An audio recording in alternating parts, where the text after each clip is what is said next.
Halo sahabat belajar, hari ini kita akan menyusun ATP dengan mudah dan praktis. Sebelum kita mengenal istilah alur tujuan pembelajaran, tentunya kita perlu mengetahui alur pembelajaran dan tujuan pembelajaran. Alur pembelajaran atau disingkat dengan AP adalah rangkaian tujuan pembelajaran yang disusun secara sistematis dan logis di dalam fase secara utuh menurut urutan pembelajaran sejak awal hingga akhir fase. Alur ini disusun secara linear sebagaimana urutan pembelajaran yang dilakukan dari hari ke hari untuk mengukur capaian pembelajaran.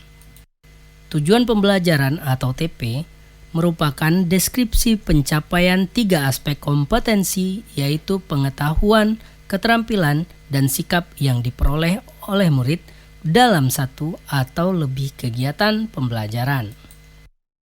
TP disusun secara kronologis berdasarkan urutan pembelajaran dari waktu ke waktu yang menjadi prasyarat menuju capaian pembelajaran.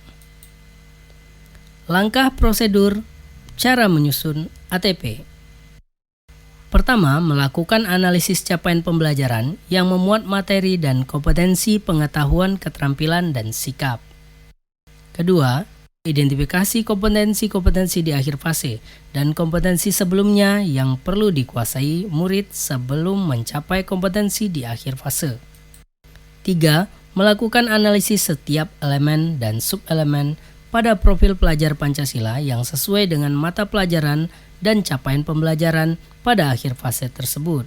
Yang keempat, berdasarkan identifikasi kompetensi-kompetensi di akhir fase, rumuskan tujuan pembelajaran dengan mempertimbangkan kompetensi yang akan dicapai, pemahaman bermakna yang akan dipahami, dan variasi yang perlu dikuasai oleh murid untuk mencapai tujuan pembelajaran.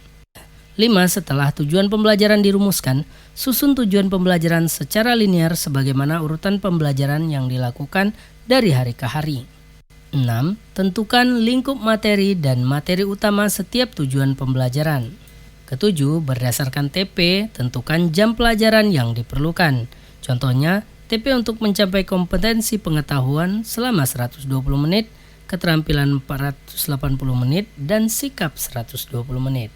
Ini adalah contoh ATP yang sudah saya susun. Semoga menjadi acuan kita ya teman-teman. Terima kasih. Assalamualaikum warahmatullahi wabarakatuh.